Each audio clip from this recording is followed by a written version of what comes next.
Local productions on QTV are made possible with support from viewers like you. Thank you.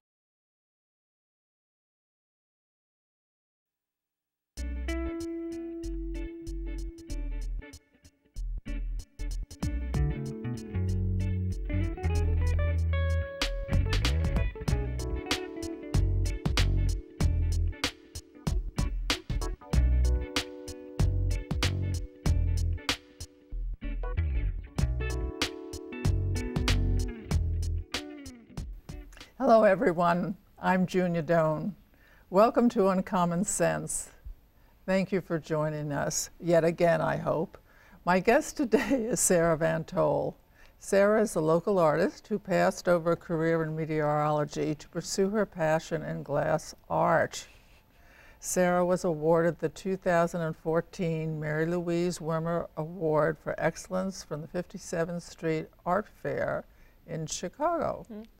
She is currently the manager of Village Glass Works in Auburn, Michigan. Welcome, Sara. Hello, thank you. So, what does a meteorologist do? Meteorologist predicts the weather, of course. That same person that you see on TV, you know, doing the weather forecast and such.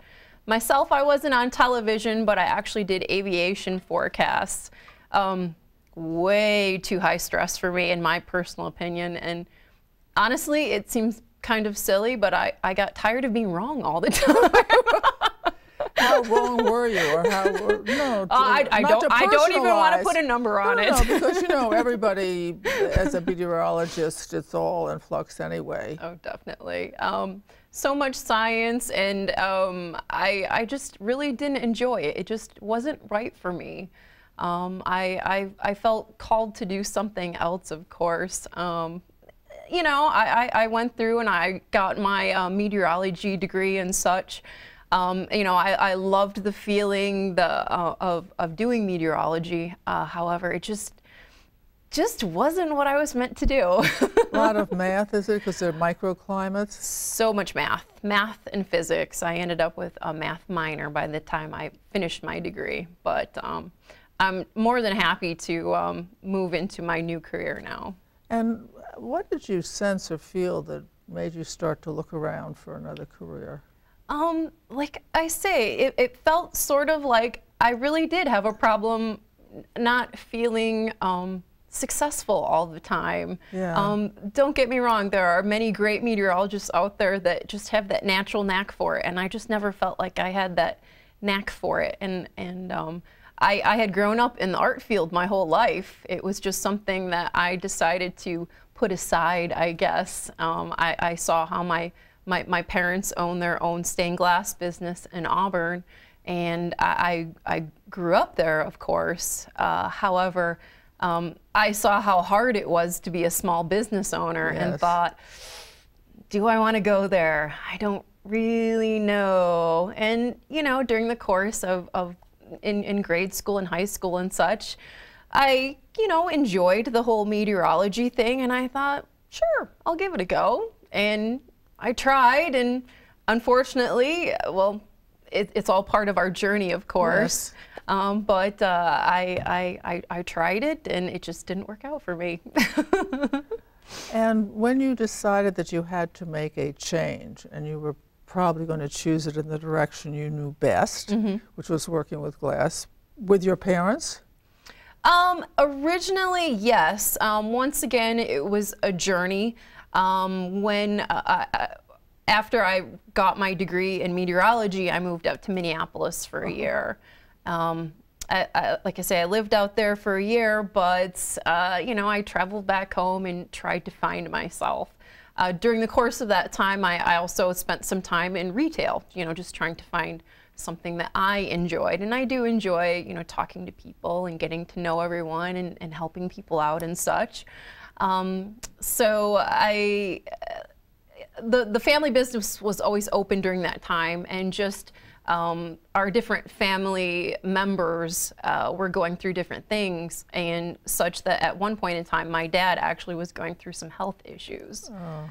So it turned into myself kind of having to step in a little bit, help out in the business. My mom was doing her thing as well, and all of our paths kind of created a new path as well. And it kind of whet my appetite once again. And I remember at one point in time, they left on a vacation, and I was watching the studio, and my mom said, just make something pretty. Just make something. Put something in the kiln, make something pretty. And that was the very first piece that I made, we'll say under my Sarah J business name, that style. I made it, and at that time my mom was doing some art fairs, so we took that piece as well as another piece to the art fair with us, sat down, and I sold both pieces at the art fair. And my mom said, well, that was fantastic. I said, Mom, I only sold 2 pieces. She said, you sold 100% of your inventory. Right. That doesn't happen. Great mom. So it turned into something such that I realized I did have something, and it felt so good to share it with someone and to get that response back from the public as to what I was doing. And you know, I got to create and do what I wanted to do. And so, you know, that turned me into the glass world. And it was my intention to work with my parents and kind of turn the business into my own. However, just once again, the way all of our journeys go, I ended up kind of creating my own business on the side and working out of the studio as, you know, my actual work studio. So. And when you first started, were there certain techniques that you decided to use because they were easier, more interesting, and more challenging? How did you decide what making something beautiful meant to you that you could do? I think I started out, of course, just with the basics. Once again, I grew up in the glass world. That's all I had ever known. And my mom actually she took classes from one of the actual innovators of this glass fusing that actually kind of started in 1980. So I honestly grew up in it, and I've known so much about it that I think some of the basics were just a part of me. Yes. I had seen my mom work with glass all of this time, and you know, when I made that very first piece with, you know, the right contrast, you know, the different geometry, you know, balance and such. When I made that first piece, I do remember looking at it and going, this is good. Yeah, I liked it. Oh, that's wonderful. I did. I knew it had something, and I still do that same design to this day. It's a definite favorite. But yes, I definitely started with the basics, and I do have a lot of basic concepts in my artwork. However, I've stepped it up a notch, and I do a lot of the professional finishing and such. I have details that are definitely, I would call them Sarah J qualities. Those are my personal designs and my additions that not everybody does. When you make a piece, do you then make it again and again and again because it's a popular seller? To a certain degree at this point. At this point, I'm trying to create my career such that I can live off of what I do. Yeah, that's so I'm challenging. finding, exactly. So I'm finding that, yeah, at this point, it is creating a lot of the same pieces. However, every piece is slightly different. Yes. There is no doubt. But once again, you know, I can kind of see that road changing for myself. And as an artist, you also have to try different, I guess we'll say, aspects of the business. Yes. There's retail, there's wholesale, there's galleries, there's exhibitions. You can kind of go on. And at this point, I'm just kind of trying to sell. And how do you do that? What I have been doing, of course, I'm based out of my parents' retail studio in Auburn at Village Glassworks. However, all my pieces are out there. However, I also travel the road, travel in the summertime, get out, see the world, I guess. To art fairs or other? I do outdoor art fairs.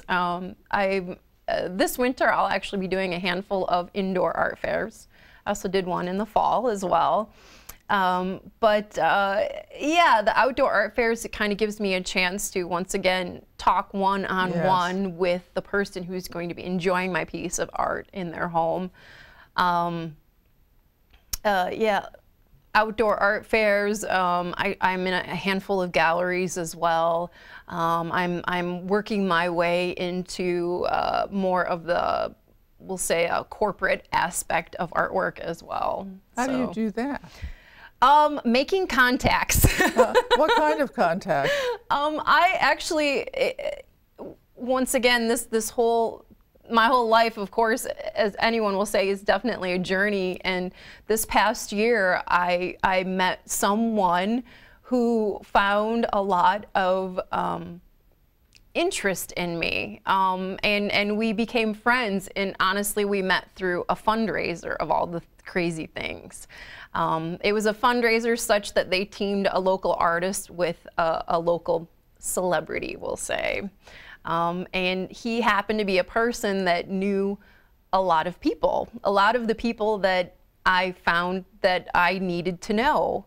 And so he helped me he's helped me step out into the business world, which was something that I hadn't done up to this point. And a little angel came to help. Exactly, exactly. It's so amazing. This past year has been quite a journey.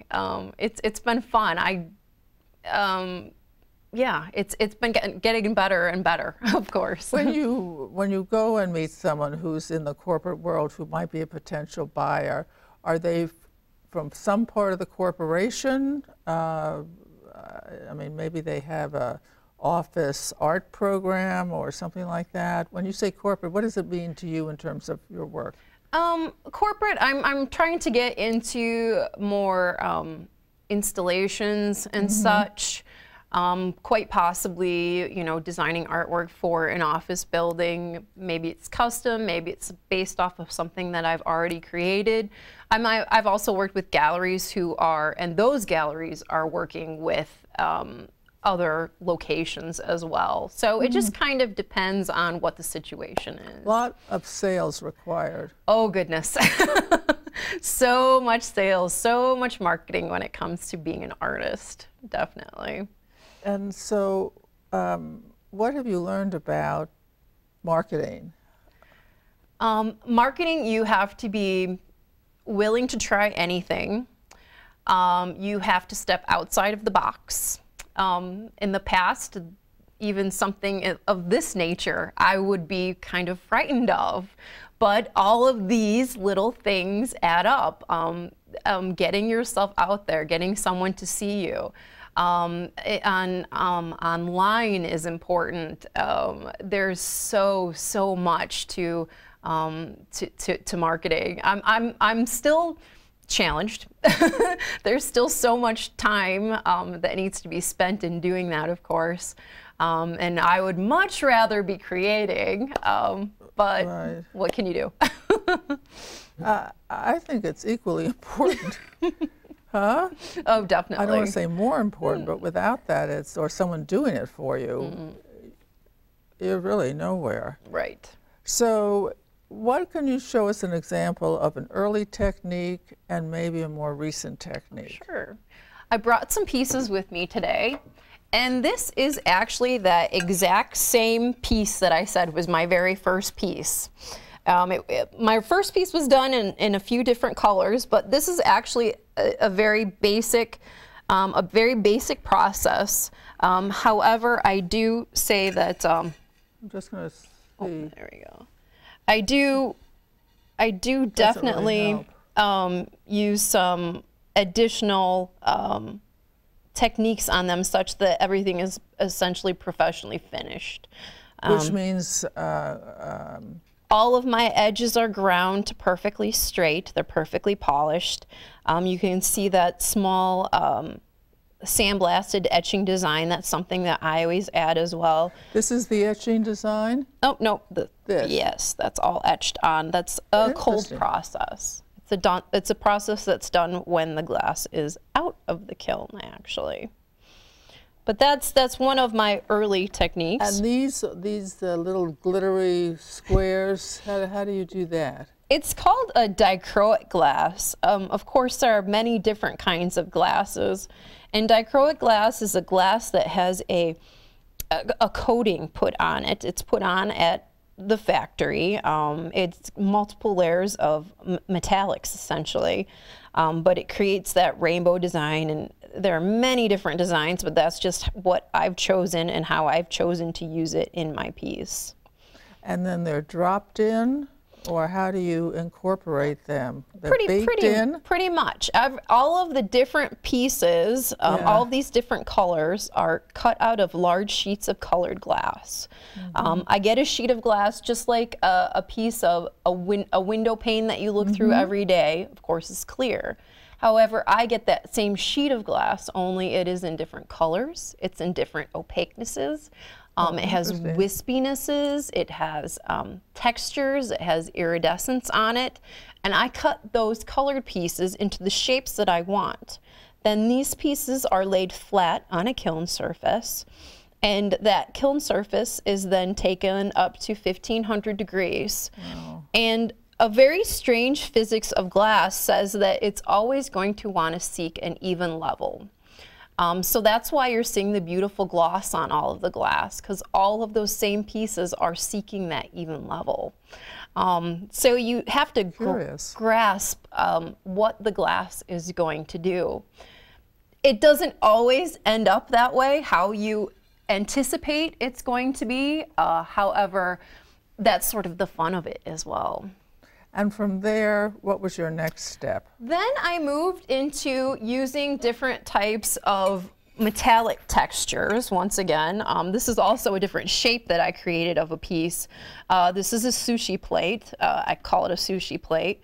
But you can see the rainbow iridescent in there, the different textures.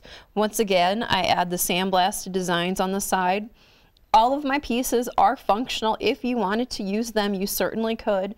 But I make the pieces in different sizes and shapes such that you can create complementary pieces. But they can, of course, be, simply hung on the wall as well. And they can be washed and eaten off of without any impairment. Exactly. Were these black ridges a part of the original plain glass, or did you add like little toothpicks of glass? Nope, that was done at the factory, and the actual sheet of glass was created in that manner. However, I cut that piece of glass, and it actually happens to be a piece of glass that you can see through. It's a transparent. So it's actually catching the color of the glass that is underneath. I see. So you're also dealing in multiple layers as well. Yes, and so that gives it its, because they're different forward, I'm trying to figure out that the same depth, maybe that's, I can't tell. What it actually is at the factory, they, when the glass is still hot, they essentially make long stringers of glass. And then they lay these long stringers of glass on a clear sheet of glass. And then they lay an iridescent, this metallic, it's called stannous chloride. So they are like toothpicks laid on. I see. Good. Very pretty. Definitely. So that was a lot of things that I do as well. Once again, I moving into a little bit more texture in my pieces. Nice.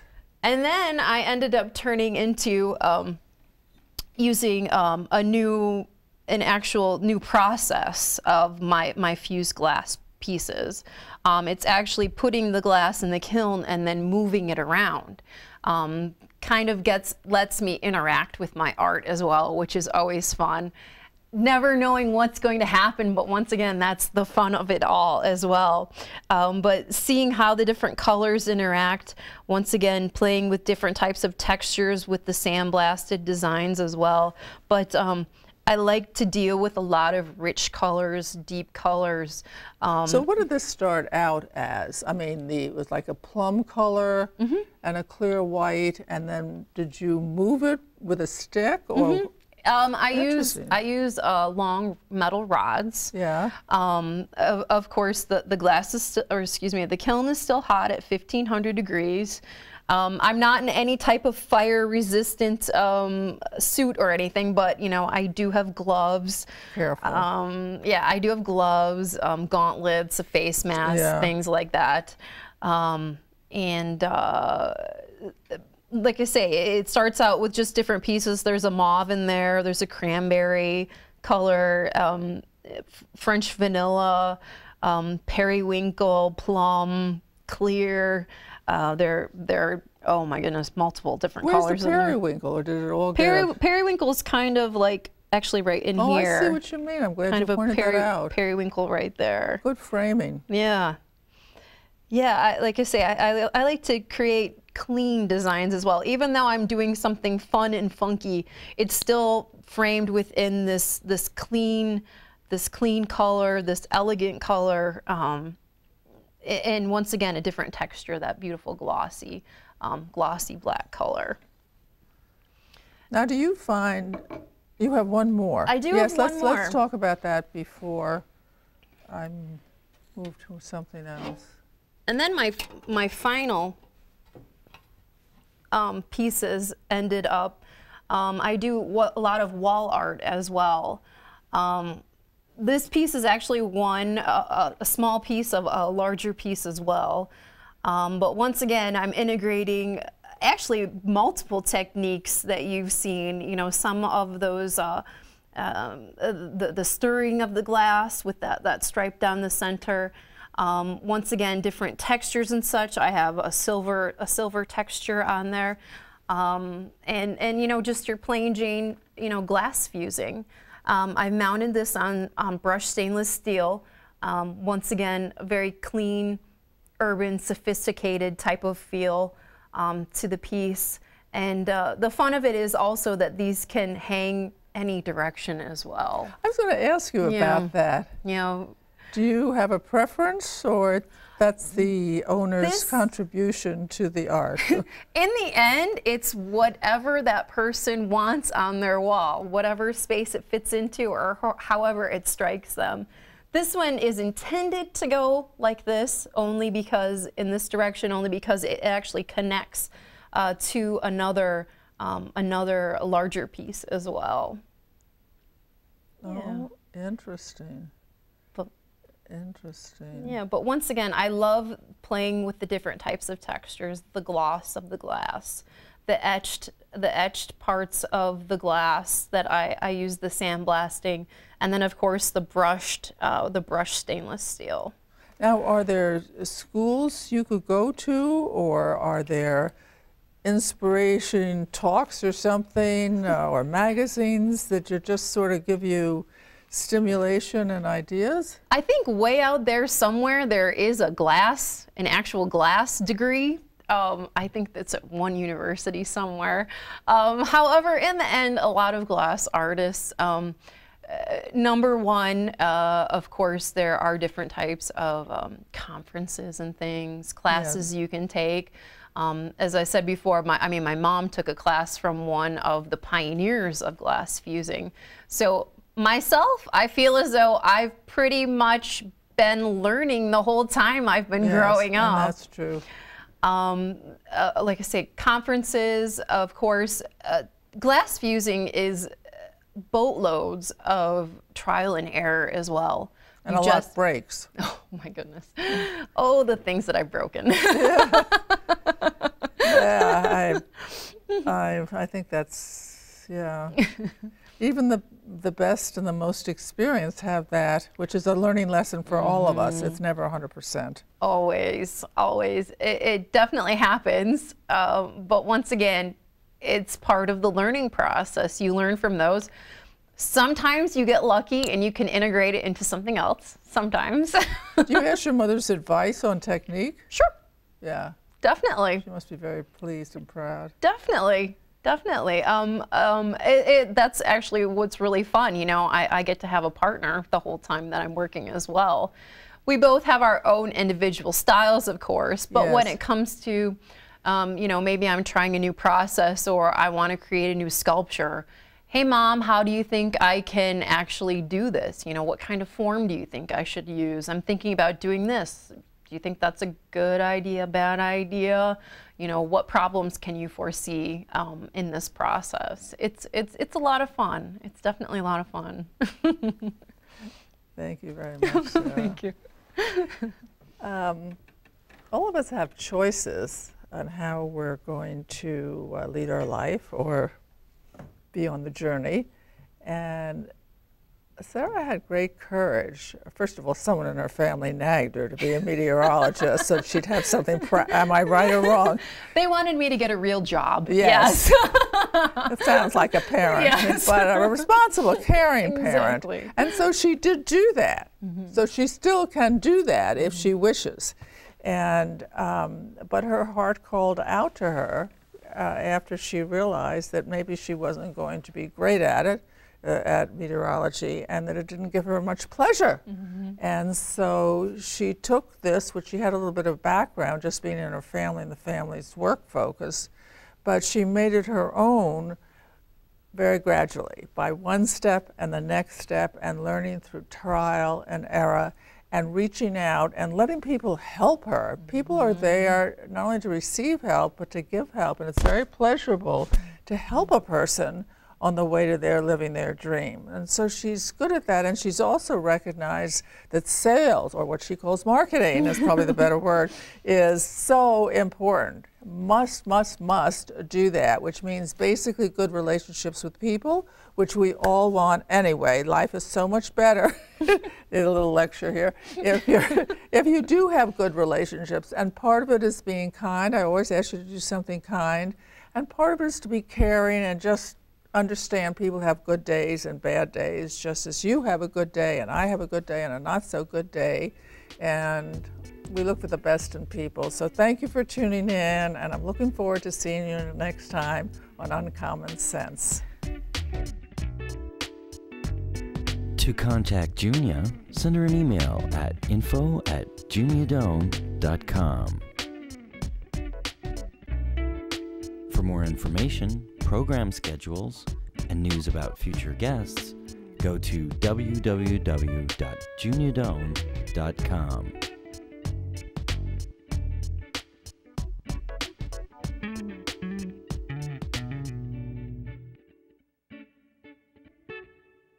Thanks for joining us. See you next time for Uncommon Sense with Junia Doan.